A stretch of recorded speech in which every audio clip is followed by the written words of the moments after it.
Alright, Shalom Akim. In this lesson, pretty much, I'm going to go through construction of sentences in the Lashawan Qadash.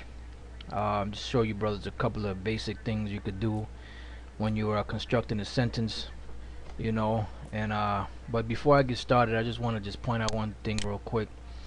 I know, like I said, brothers out there, writing, the Hebrew back and forth and conversing with brothers in Hebrew, which is beautiful. It's a beautiful thing. But I just want to show you, brothers, something. I mean, some of you brothers already know, some of you may not know, probably some of the newer brothers. But I notice a lot of brothers, when they put the word Akim, or some brothers, the word Akim, but let me make that a little bigger. There we go. Akim, which brothers, brothers already know it means brothers, plural. It's plural for brother, which is brothers.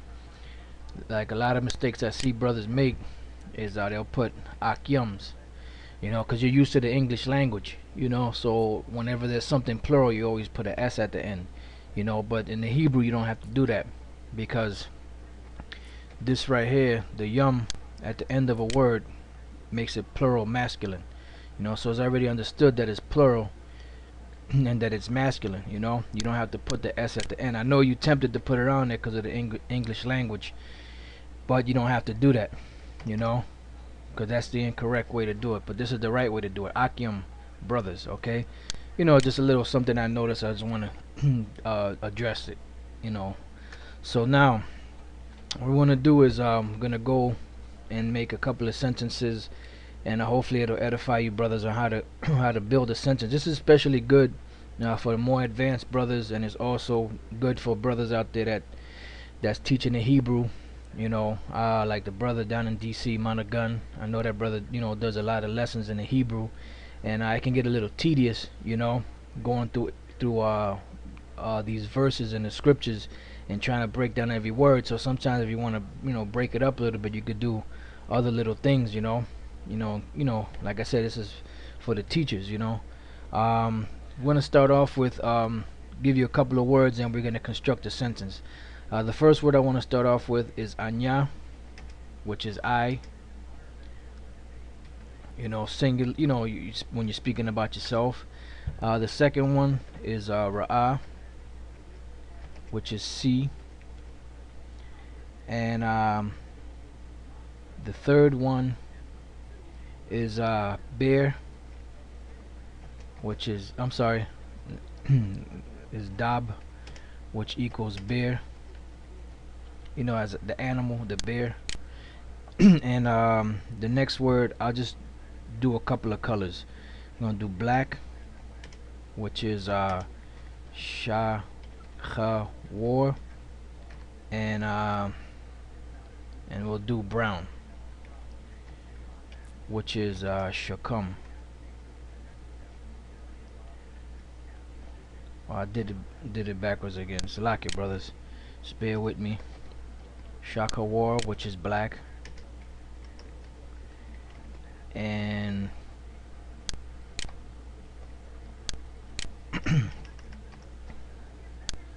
and shakam,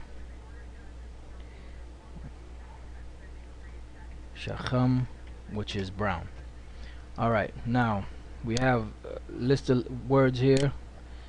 I, see, bear, black, brown. Okay, so now the first thing I want to do is take the I, which you're speaking about yourself. So basically what you're saying, you see a bear, right? You could say you see a black bear, or you could say you see a brown bear. But the proper way to, in English, you would say I see a black bear, or I see a brown bear. But in the Hebrew, the way you construct it is you would put the actual subject before you would actually put what describes the subject. I'll give you an example. Anya ra'a dab shachawar. Alright, I'll write it underneath. It says I see bear black. That's how you would construct the word. Okay? I, Anya is I, Ra'a is see, Dab is bear, Shakawar is black. I see black bear. I'm sorry, I see bear black. Because you will always put the subject first before you would put the word that would actually describe the subject. As in English, you would say, I see a black bear. In Hebrew, you would say, I see bear black. Alright, so Anya, Ra'a, Dab, Shakawar. Alright, so that's I see bear black. Alright, then you would do the same thing if you're speaking about a brown bear. You would put Anya, Ra'a, Dab, Shacham. Alright, basically what you said is I see bear brown. Alright, and I know some of this is a little tedious, but those of you brothers that want to learn it, you'll learn it. You'll get into it. Those of you brothers that don't want to learn it, you won't learn it. It's just as simple as that. Alright, so Anya Ra'a Dab Shakawar, I see bear black. Anya Ra'a Dab Shacham, I see bear brown. So basically you're saying you see a black bear, you see a brown bear. But in the Hebrew, you would say the bear first, because you're saying I see a bear.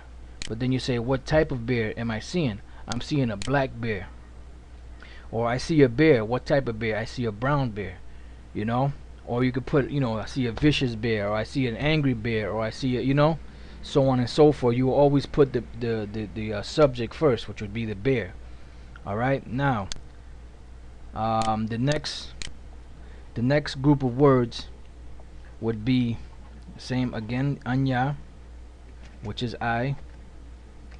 Quara, which is read. Sapar, which is book, and enter. Let me just bring it all down to the next page, so I could keep it all together. And the last word would be Qadash, which is holy. Okay. And before I go there, I want to come back up here to the word Ra'ah, which is to see. Now the word Ra'ah, to see, is there's three words to it. It's a Ra, a Ah, and a Ha at the end. But this is how you pronounce it. I just want to show you, brothers, that in case you want to know how to correctly spell the word Ra'ah. In the Hebrew, when you're writing it in here, you pretty much got to go backwards. Everything has to be backwards, and I'll explain what I mean by that. Alright. Now you see what I did there. I just typed the H, and then I typed in the what you call it, a parentheses, and I put a R there. Now when I go up to here to change my theme, I got this font here, SP Tiberia, which is the Syrian script. Alright, so you see there, Ra'ah. Ra'ah, that's how you spell it. Now if you want to do it in the Lashawan Qadash, you would let me just put it here real quick. Let me cut this out of here. Just bear with me 1 second. Let me cut this out of here, put it over here. Now if I wanted to change this to the ancient or the Lashawan Qadash, I would hit the Moabite stone, because it's in the ancient Hebrew. So that's Ra'ah and Ra'ah. This is Syrian. This is Lashawan Qadash. This is the ancient Hebrew. Alright, so I just want to let you know that even though it's pronounced Ra'ah, it has a ha at the end. I just wanted to point that out. Alright, when you come down here, you have Anya, Quara, which is read, Sapar, which is book, and Qadash, which is holy. And this word here is also a Qua, a Ra, and a Ah. Alright, so that's how you would read it, Qua Ra Ah, which is really Quara. Alright, now When you would say you want to read the Holy Bible, you would say, let me write it down here. You would say Anya Ra'a. I'm sorry, Anya Kwa Quara Sapar Qadash. See? Let me write that down here so you can see it. I read book holy. Alright, I read book, or I read the book. And what type of book? The holy book, which is the Bible, the actual Bible. So Anya Quara Sapar Qadash. I read book holy.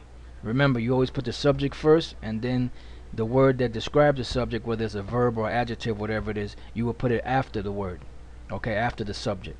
I read book holy. Anya Quara Sapar Qadash. Alright? And then you will do that same thing for anything, you know. If you want to use the word chair, if you want to use whatever you want to use, you will always put the subject first, and then whatever whether it's a verb or adjective that explains the subject, you will put it afterwards. Alright? Give you one let me see, I'll give you one more example.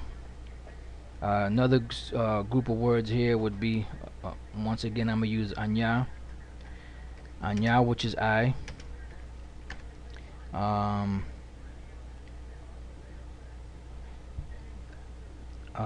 gonna put akal, which is eat. Then you have this word here, ath, which ath is with, but it also could be a definitive accusative, you know. And you know, if you, those of you brothers that have watched the other videos, you know what I mean by that. You know, when you read like the book of Genesis, the first chapter, and you see this word ath a lot there. All right. I'm gonna go with the word makap, which is spoon, and then kasap, which is silver, and zahab, which is gold. All right. Let's go back up here. Anya, you have Anya, which is I, akal, which is eat, ath, which is with, makap is spoon, kasap silver, zahab gold. All right. So now let's construct the sentence. Anya. Now, eat. The way you say eat is a kal, right? But when you're in the process of eating, it's ma'akal. All right, ma'akal, and I'll explain that. All right, makap, kasap. All right. Oh, Salakia. I forgot the ath. All right. So what I did here, anya ma'akal ath makap kasap. You know what, let me just drop it down here. I'm working with limited. Alright, so it says my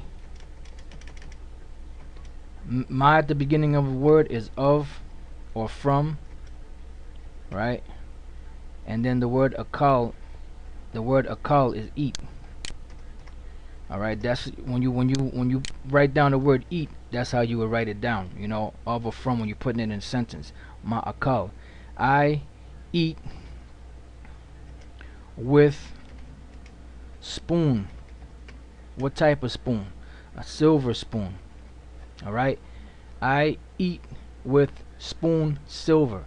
Anya ma'akal ath makap kasap. I eat with spoon silver. I eat with a spoon. What type of spoon? A silver spoon. Now if you want to put a gold spoon, all you would do is at the end of this here you would put the word zahab, which is gold. You know, not that any of us eat with gold spoons now, but in the kingdom we will. Anya ma'akal ath makap kasab. which is I eat with spoon silver, or Anya ma'akal ath makap sahab, I eat with spoon gold. All right, so that's just a little, a little something for you brothers, to consider. Like I said, you could use other words and create other sentences on your own. All you gotta do is pick out words and then make sure that whatever your subject is goes first, and then whatever explains it goes after. Remember, the English language is different. Just like I showed you at the beginning of the lesson with the word akyum.